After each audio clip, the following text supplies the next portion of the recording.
вирусҳое мебошанд ки метавонанд дар бадани инсон ҳар гуна бемориҳои роҳҳои нафасро ба вуҷуд оранд. Ваксина яъне инструксия он гӯем чун аст ки он муҳофизатноки он то 80-85% ташкил медиҳад, яъне 100 нафар иммунизатсия гирад, аз 100 нафар дар 80-85 нафари онҳо антителе ки мегӯянд ҳосил мешавад.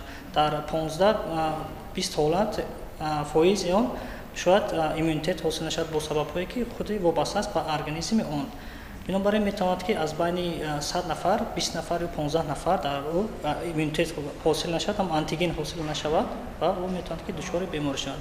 Ваксина ин асосан барои пайдо намудани антитела дар организм ба ҳисоб меравад.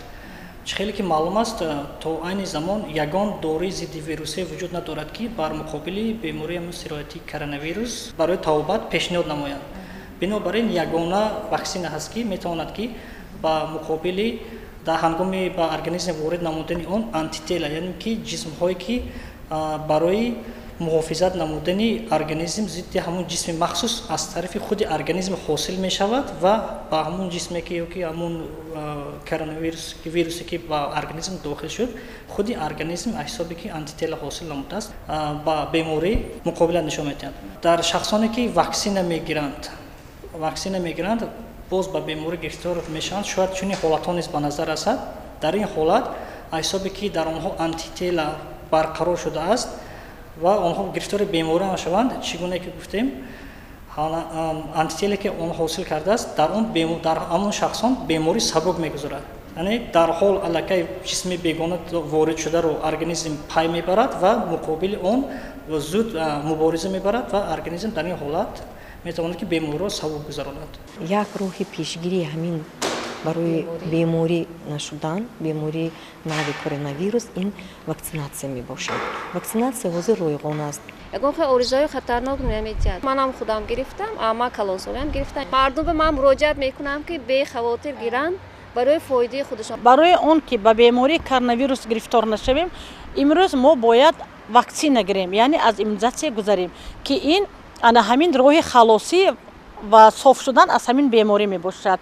Он нафароне ки бемориҳои ҳамрадиф доранд, масалан гирем фишорбаландӣ, бемориҳои дил ё ки бемориҳои диабети қанд, аввалин дараҷа бояд онҳо аз ҳамин ваксина гиранд. Зеро вақте ки онҳо бемор мешаванд, бемориро вазнин мегузаронанд ва тамоми кормандони ҳамаи табибон ваксина гирифтанд ва ягон нафар аз онҳо ягон хел бемор шудагиш не, ягон хел ҳолатҳои номатлуб дида шудагиш не. Ва ман ҳам ҳаминро гуфтам ки барои бехатарии худ, барои ба ин беморӣ гирифтор нашудан, албатта ҳамин ваксинаро гиранд. Ваксина имрӯз ройгон мебошад.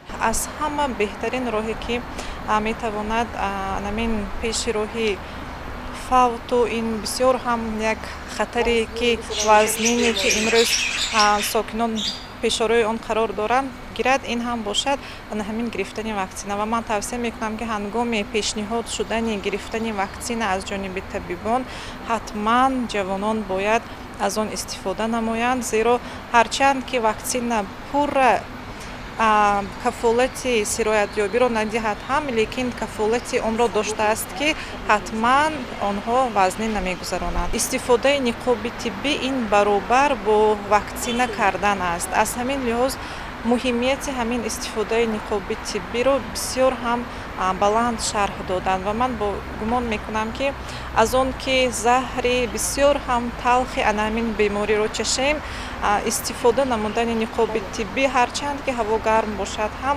беҳтар мебошад. Барои ҳамин бисёр мехостам ки то ба пуррагӣ маҳв шудани ин беморӣ тамоми сокинонро дар ниқоби тиббӣ бинем, чун тавонем ки ба зудӣ аз ҳавои соф бе ниқобу бе хатар нафас кашида бошем.